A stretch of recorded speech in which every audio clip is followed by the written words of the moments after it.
문화재청의 이명선 상관님이신데요. 저희 상관님은 저랑도 일을 한번 같이 해본 적도 있고, 사실 일본에서 학위를 받으신 일본에서 대학 교수님을 교수님으로 재직을 하시다가 이제 행정에 좋으신 분이신데요. 굉장히 박식하십니다. 그래서 저서도 몇 번 있고요. 그래서 오늘 저희가 문화재 위기관리 정책의 실천과 과제에 대해서 간단하게 강연을 듣도록 하겠습니다. 김영석 상관님을 석사까지는 문화재 역사적인 조정 쪽으로 있고요. 박사부터 이제 석사까지는 역사적인 건축물에 대한 조정 역사를 듣고요. 그다음에 학위는 문화재. 사실은 위기 관리를 처음부터 하고자 했었던 건 아닙니다.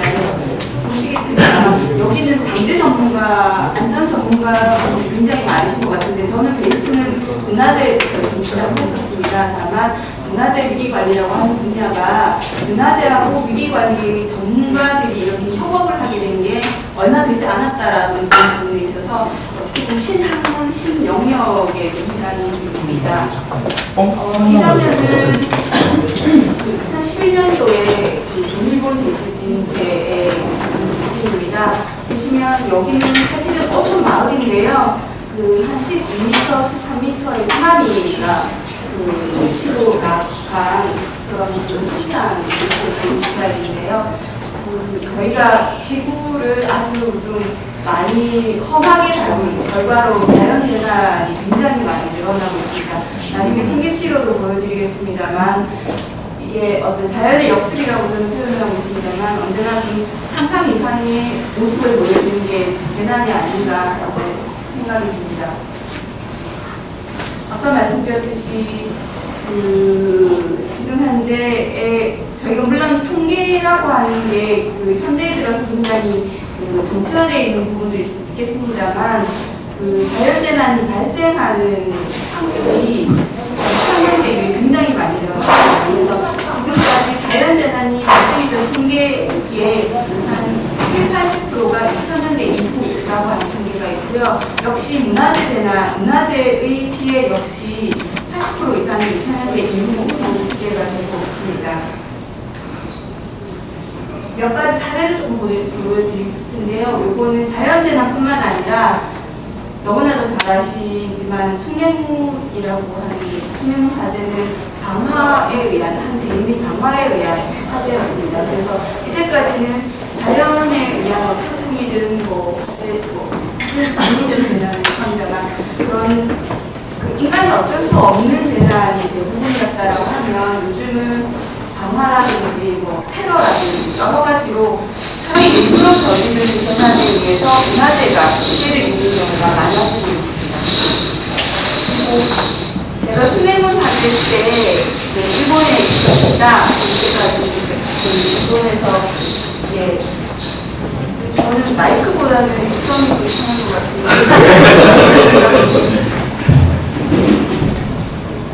숭례문 화재 때 저는 사실은 몰랐습니다. TV가 나오는 게 아니었기 때문에요. 근데 인터넷 뉴스에서 이거를 보고 정말로 깜짝 놀라서 그 다음날 비행기를 타고 돌아온 적이 있었는데 사실은 숭례문은 저희 인류 역사상 문화재가 재난에 의해서 쓰러져가는 모습을 최초로 실시간으로 전 세계에 중계가 되었던 슬픈 좀 역사가 있는 겁니다. 그렇지만 그런 것들이 다 어떤 반성점으로 인해서 어떤 교훈으로 좀 승화가 될 수 있으면 하는 생각을 하면서 지금 문화재청에 근무를 하고 있습니다.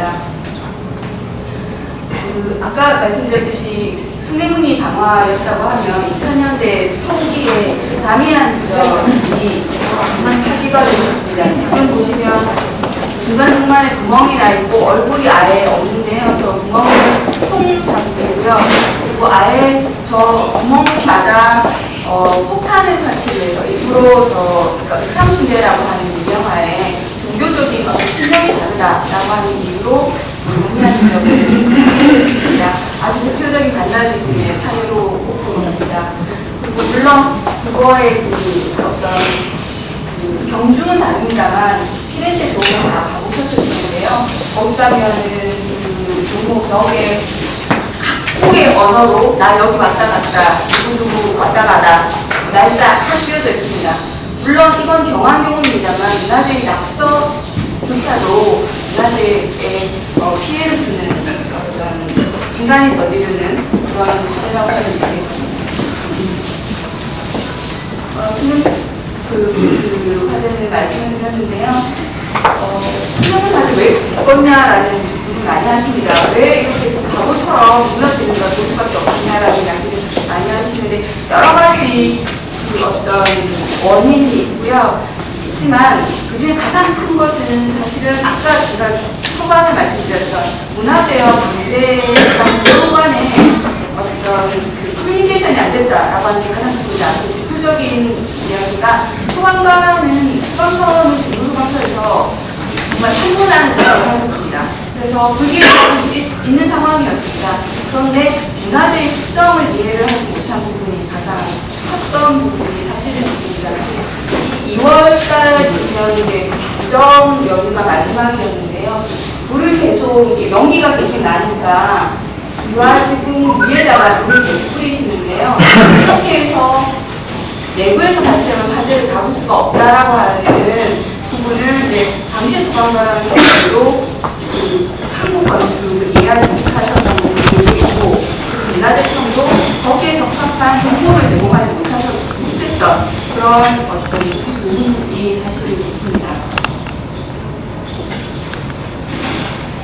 이거는 제가 찍은 사진입니다. 보면 처음에는 굉장히 긴장한 마음이었는데 하나하나 뜯어보니까요. 원래 수능문은 청박이 있고 그다음에 2층 목조 건물로 되어 있는데 2층이 가장 피해가 심했었습니다. 그리고 1층의 부재는 거의 다 남아있어서 사실은 이건 복원이 가능하겠다라는 생각이 들었었고요. 그리고 나중에도 나오겠습니다만 수능문이 왜 국보에서 해제가 안 됐냐라고 하면 수뇌문이 가지는 역사적인 가치 중에서 장소성이라고 하는 게 가장 큰데 그 장소성이라고 하는 부분에 있어서의 가치라는 부분은 훼손이 되지 않았다라고 하는 문화재위원회의 판단이 있었기 때문에 수뇌문은 다행히도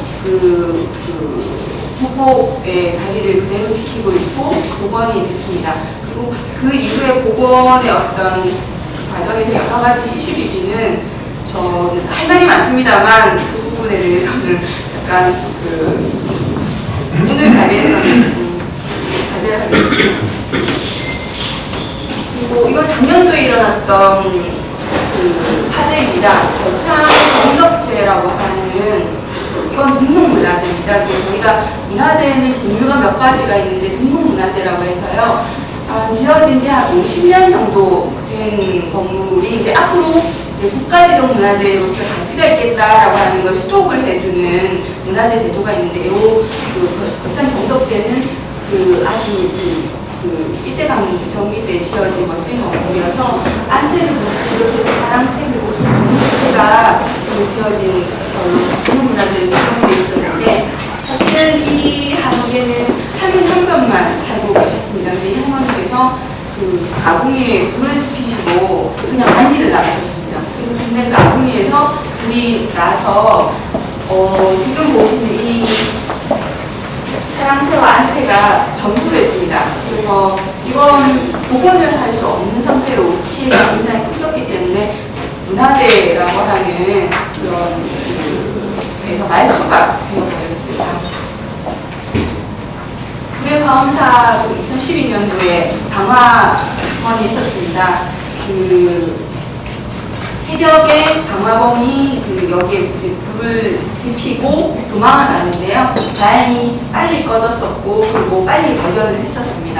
그래서 나중에 CCTV로 방화범을 잡았습니다. 다만 근데 이렇게 사실은 이게 불의 화엄사 박항전은 저희 국보로서 굉장히 소중한 비슷한 사례가 없는 건축물인데 이것도 사실은 수명과 그런 피해를 입을 뻔했다. 이화장 이승만 대통령이 거주를 하셨던 사택으로 굉장히 유명한데 문화재 저희 나라 같은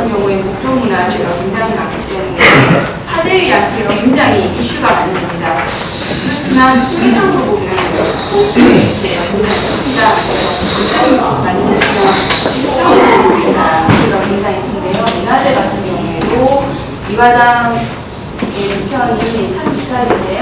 그게 이제 폭우로 인해서 랜드슬라이드 되어버리면서 벽을 치고 들어와서 그 안에 있던 전시물들이 많은 피해를 입었습니다. 작년 같은 경우에는요, 폭설에 대한 피해도 굉장히 컸었습니다. 원래 동해안 지역은 눈이 많이 오는 지역이기 때문에 눈에 대한 대비책을 가지고 있거든요. 근데 유달리 작년 같은 경우에는 이 눈이 보통의 눈보다 한 1.5배 정도 무거운 습성이라고 해가지고 눈이 좀 수증기를 많이 머금는 그런 눈의 특징이 있다 보니까 이런 보통 간혹 같은 경우에도 견디지 못하고 많이 피해를 입었습니다. 그러니까 지금까지 저희들이 생각을 했던 어떤 자연환경이 더 이상 저희가 상상하지 못하는 여러 가지 모습들을 드러나고 있다라고 하는 것들을 매번 많이 느끼고 있습니다. 다른 나라 예를 잠깐 보시겠습니다. 교토에 있는 나라의 검룡사인데요. 검룡사 금당과 5층 옥탑은 다 각각이 국보로 지정이 되어 있습니다. 그리고 특히 금당 안에는 금당 내부에 벽화가 그려져 있는데 거의 고려 당직이 그렸다라는 전설이 있는 유서가 역사적 벽화가 있습니다. 89년도에 이 벽화를 모사하는 과정에서 건물 내부에서 화재가 났었습니다. 이 일본의 문화재 보호법이 1950년도에 있었습니다.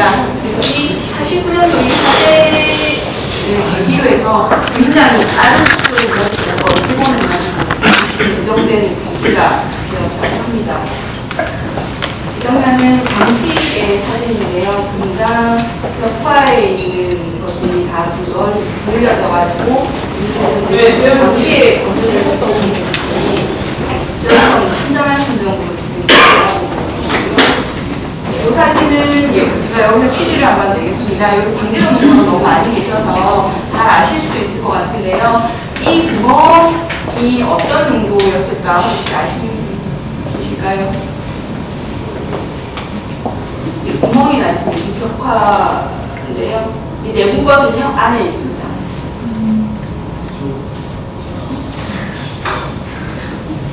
다 아시는 것 같아서 제가 말씀드리겠습니다. 소방관이 내부에서 불이 났으니까요. 내부 속으로 소방호스를 집어넣어서 진화를 하려고 소방호스를 집어넣기 위해서 깬 구멍입니다. 근데 딱 불상의 얼굴에 딱 주고 깼죠. 그러니까 이건 좀 아주 우연일 수 있지만 아까 손해볼 때 말씀드렸듯이 문화재하고 방재 쪽이 커뮤니케이션이 안 됐다라고 하는 게 사실은 일본의 사례에서도 볼 수가 있습니다. 현관에게 여기는 벽화가 있다라는 정보가 전달이 되었다라면 사실은 이쪽으로 소방 호스를 집어넣기 위해서 할 수도 있지 않았을까라는 생각을 지금 해볼 수 있을 것 같습니다. 그 다음 해에는 골드인 자라고 하는 거에서 사찰에서 또 불이 났었습니다. 이거 자체도 방화였습니다. 그래서 지금 이제 여러분들이 가셔서 보시는 금각사는 건물이 아니 문화재가 아닙니다. 그 이후에 복원을 했고 전소가 됐었기 때문에 지금 현재로서는 그 건물 자체는 문화재로 지정되어 있지는 않습니다. 이 두 가지 사건으로 인해서 그러니까 문화재 방지하면 굉장히 일본이 선진 사례로 많이 사례를 드시는데요. 연달아 49년, 50년 일본의 그것도 대표적인 역사적인 건축물이 피해를 입었던 것 때문에 일본이 좀 빨리 문화재 방제 쪽으로 눈뜬 게 아닌가 싶습니다. 이게 지금 현재 가시면 보실 수 있는 금각사이고요. 다른 나라도 피해가 많습니다만 이탈리아 같은 경우에는 지진이 좀 많이 일어나는 곳입니다. 그래서 이탈리아 도모 성 프란체스코 성당이라고 해가지고요. 저희가 발렌타인데이 때 초콜릿 주고받지 있잖아요. 그때 그 프란체스코 신부님을 기리는, 근데 그 프란체스코 신부님을 모시는 성당이라고 합니다. 거기서 97년도에 진도 5의 지진이 발생을 했는데, 5라고 하면 그렇게 높은 편은 아닌데 3번 연달아 일어나는 바람에 여기 이 성당의 가장 그 볼거리라고 하는 천정의 도움이 그대로 파괴가 됐었고요. 이 지금 그 먼지처럼 보이는 것이 이 천정 도움에 있던 그것들이 가루가 되어서 다 내려앉은 것입니다. 그런데 이거를 다 그 몇 년간의 그런 복원 과정을 거쳐서 2000년에 유네스코 세계의 문화유산으로 등재가 됩니다. 이 사례를 왜 제가 보여드리냐고 하면, 문화재가 물론 한 번 피해를 입으면 그 가치를 원상 복구하는 건 힘듭니다. 그렇지만 이탈리아처럼 97년도에 피해를 입고 그거에 대한 복원을 아주 철저한 고증과 정성을 깃들여서 하게 되면 그것이 세계의 유산으로서 다른 어떤 나라도 태클을 걸지 못하는 그런 부분이 있어서요. 요거는 조금 특이한 케이스여서 그 재난에 의한 피해를 입었으나 아주 정교한 복원에 의해서 그 이후에 세계유산으로 등재까지 되는 그런 사례가 되겠습니다. 일본 같은 경우는 지진이 굉장히 많이 일어납니다. 그 일본의 고베 지역이 95년도에 지진이 일어났었는데요. 그 고베라고 하면 저희 나라로 치면 인천 같은 그런 개항의 근세 개항이 된 도시여서 근대 건축물이 굉장히 많이 있습니다. 그래서 그 요 건물이 있는데요. 요 건물하고 요 건물이 같은 건물입니다. 그 피해가 이렇게 크게 일어났었고요. 그 도시 내에 있는 이런 그 역사적인 건축물에 대해서 95년도 당시에는 근대 건축물에 대한 그 조사가 이루어지지 않은 상태였습니다. 그래서 요 95년도 대지진 때는 그 가장 그 피해가 왜 막심했냐라고 하면 어디에 어떤 문화재가 있는지에 대한 데이터베이스가 없었기 때문에 그 문화재가 그 얼마만큼 피해를 입었는지를 조사를 하는 게 굉장히 늦어졌습니다. 그리고 또 하나는 이게 도시이다 보니까 여기 도시 방재 전문가도 계실 것 같은데요. 그 도시에서 대규모 지진이 일어나면 제일 먼저 하는 것은 도로를 복구를 하는 겁니다. 도로를 복구해야지 구급차가 왔다 갔다 하고 소방차가 왔다 갔다 하기 때문에 도로를 가장 먼저 복구를 하는데, 도로를 복구를 하면서 역사적인 건축물에 저희가 봤을 땐 그냥 쓰레기로, 그러니까 외부 사람들이 볼 수는 있지만 이런 그 어떤 역사적인 건축물의 파편들이나 그 손상된 부재들이 그대로 쓰레기로 다 처리가 되어 버렸습니다. 그래서 이거는 하나도 복원을 못했습니다. 원 부재가 없다 보니까. 숭례문 같은 경우에는 타다 남은 부재가 있기 때문에 그걸 잘라내고 저희들이 부재로 쓸 수가 있었는데요. 이거 같은 경우에는 이거가 전부 다 그냥 폐자재로 다 처리가 되어 버려서 문화재로서 이제 재료를 가지고 복원을 못했었다라고 하는 일본의 뼈아픈 좀 교훈이 있었습니다. 그리고 이런 95년대 이 지진 이후에 사실은 유엔에서 주최를 해서 문화재와 방재 전문가가 처음으로 만나서 국제회의를 하게 됩니다. 그래서 사실은 문화재 방재의 시초는 95년도라고 봐주시면 될 것 같습니다. 11년도에 지진이라고 해서 다 똑같은 어떤 피해 양상은 아닌데요. 11년도에 지진 같은 경우에는 쓰나미 피해가 굉장히 컸었습니다. 여기에는 원래 일주문이 서 있어야 되는 자리인데요. 기둥만이 있고, 그리고 물론 역사적인 건축물뿐만 아니라 어떤 자연유산이 굉장히 많은 피해를 입었었습니다. 일본 같은 경우에는 이 삼나무 숲인데요. 이것도 천연기념물로 지정이 되어 있는데, 이것도 바닷물을 한번 맞으면 이렇게 고사를 해버린다고, 말라 죽어버린다고 그래요. 그래서 이거 자체도 지금 좀 색깔이 조금 잘 안 나타납니다만 거의 자줏빛을 띠고 있습니다. 그래서 이건 전부 다 잘라서 다 처리를 하신다고 그러시더라고요. 그래서 역사적인 건축물뿐만 아니라 천연기념물, 이런 자연유산에 대한 피해도 굉장히 커지고 있습니다. 이거는 올해 일어났던 네팔 대지진의 모습인데요. 네팔 같은 경우에는 카트만두 계곡 자체가 세계유산이 집중돼 있는데 거기가 카트만두 그 지진대가 지나갑니다. 그래서 그 과거에도 지진이 일어났었고 올해 지진이 일어나서 그 건물의 피해가 굉장히 컸었습니다. 여러 가지 사례를 많이 봤습니다. 근데 저희가 그 문화재의 재난이라고 하는 부분은 사실은 외부적인 어떤 자연재난의 요인과 내부적으로, 왜냐하면 문화재라고 하는 건 시쳇말로 예를 들면 나이가 조금 많이 든 뭐라고 해야 되나요? 그 면역성이 떨어져 있는 상태이거든요. 그랬을 때 어떤 외부의 어떤 강한 어떤 위험 요소가 닥쳤을 때 내부적으로 취약해 있는 상태에서 외부적인 강한 힘을 받게 됐을 때 더 큰 피해를 줄 수 있다라고 하는 부분 때문에 내부적인 요인과 외부적인 요인을, 내부적인 어떤 면역성은 높이고 외부적인 위험 요소는 줄여나가는 것이 궁극적으로 문화재 재난안전관리의 목표가 아닐까라는 생각을 합니다.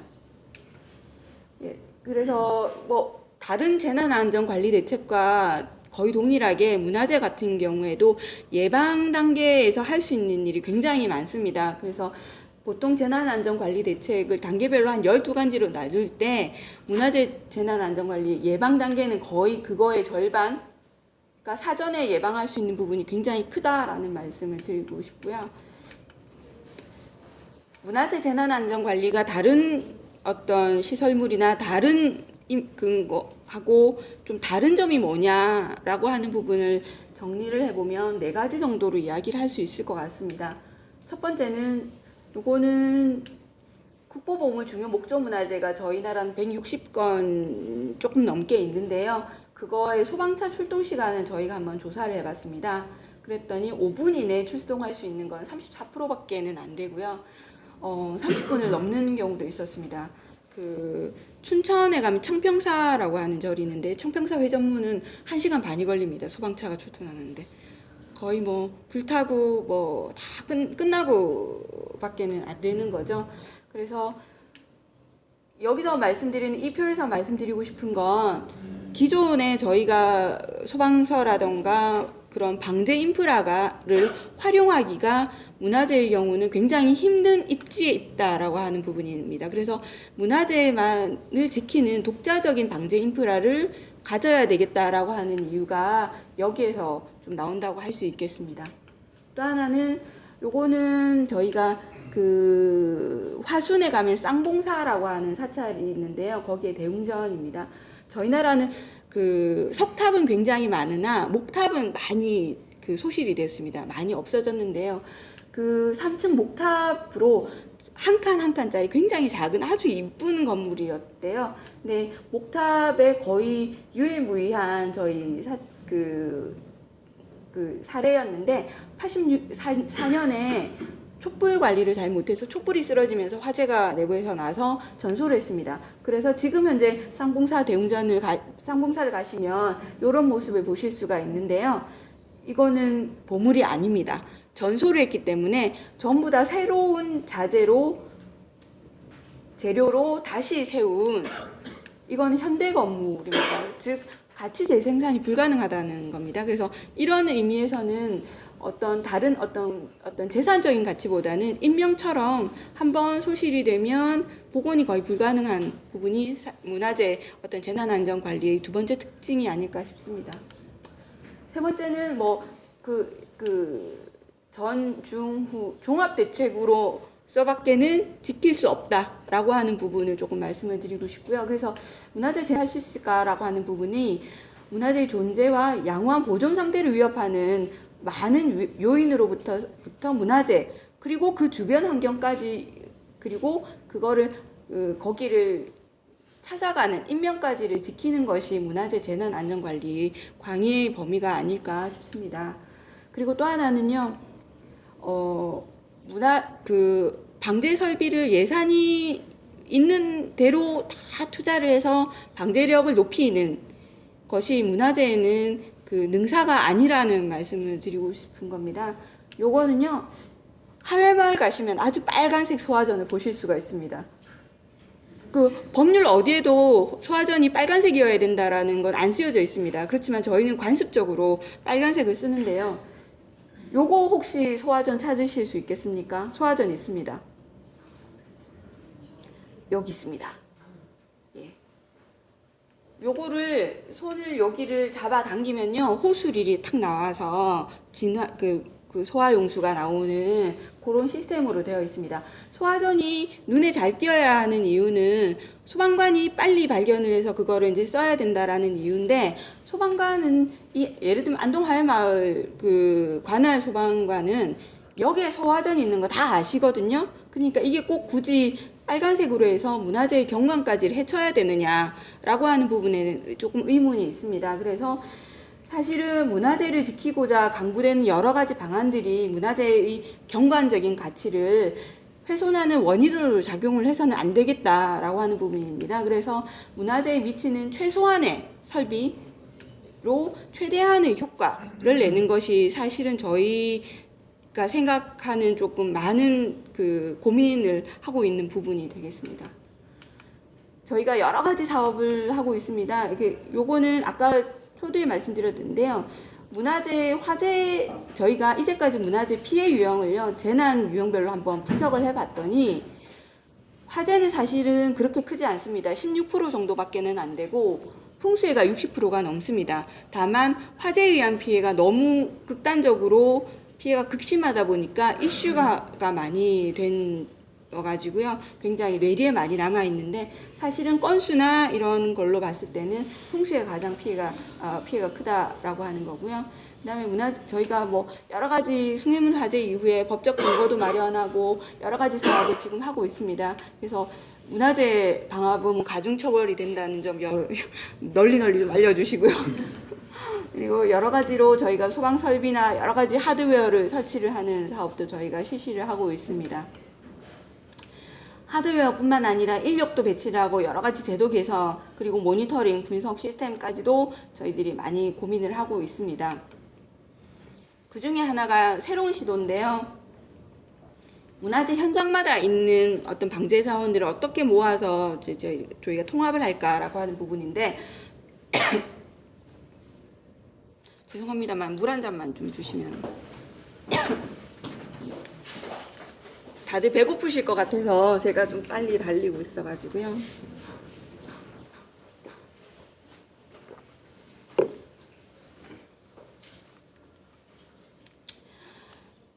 재난을 예측하는 건 굉장히 어렵습니다만 이 문화재가 어떤 취약성을 가지고 있는가라고 하는 걸 분석을 해서 그 취약한 위험 요소를 보완하는 건 가능합니다. 그거를 저희가 작업을 하고 있는데요. 문화재 재난 위험 지수라고 하는 걸 개발을 하고 있습니다. 이거는 저희 나라뿐만 아니라 이탈리아, 일본에서 실질적으로 시스템을 구현을 해서 지금 그 상용화를 하고 있는 중이고, 이거가 이제 저희가 문화재 방재 고도화의 일환으로 이 사업을 하고 있는데 이거에 대해서 이제 박사님께서 많이 도움을 주셨고요. 여러 가지 그 어떤 그 문화재가 가지는 여러 가지 그 어떤 위험 요소들을 어떤 문화재가 어떤 재난에 위험한 건지, 그러니까 어떤 대책을 수립해야 되는 건지, 풍수에 위험한 건데 화재 대책을 수립할 수는 없지 않습니까? 그리고 그거는 예산 낭비이기도 하고 문화재 경관을 훼손하는 부분이기도 해서 그런 위험 요소를 정확하게 분석을 해내는 작업을 추진을 하고 있습니다. 또 하나는 공무원만 지킬 수가 없더라고요. 그리고 학자들만 지킬 수 없는 게 문화재 재난이라는 경험을 조금 했습니다. 그래서 문화재에 계시는 이 부분 넘어가겠습니다. 문화재 살고 계시는 분들, 그리고 살고 계시는 분들, 그 문화재를 소유하고 계시는 분들, 그리고 문화재 옆에 살고 계시는 분들, 모든 분들이 같이 해야지 문화재가 각종 재난, 각종 위험 요소로부터 보호를 받을 수 있는 장치가 결국은 사람이더라라고 하는 말씀을 좀 드리고 싶고요. 이거 고베 대지진 다시 한번 말씀을 드리는데 여기 까맣게 보이시는 거 보이시죠? 이게 그러니까 그 고베 대지진은 한 새벽 5시 반 6시쯤에 발생을 했습니다. 그래서 그때가 딱 아침밥을 짓기 위해서 가스불을 다 켰던 상태여서 쓰나미의 피해가 아니라 화재로 인한 피해가 굉장히 컸었습니다. 그래서 고베 그 도심이 거의 괴멸적인 피해를 입었었는데요. 이 이후에 하나가 생겨난 것이 두 가지가 있는데 아까 말씀드렸듯이 등록문화재라고 하는 제도가 새로 생겨났습니다. 근대 건축물이 어디에 어떤 건축물이 있는지라고 하는 걸 조사를 하기 시작하면서 등록문화재라고 하는 하나의 새로운 제도가 생겨났고, 또 하나는 지역에 있는 건축가들이 다들 현대 건축가들이죠. 역사적인 건축에 대해서는 잘 모르는, 역사적인 어떤 건축 역사하고 현대의 건축가는 좀 전공이 조금 다르다 보니 좀 다르다는 이유로 좀 관심을 안 가졌던 부분들이 사실은 있습니다.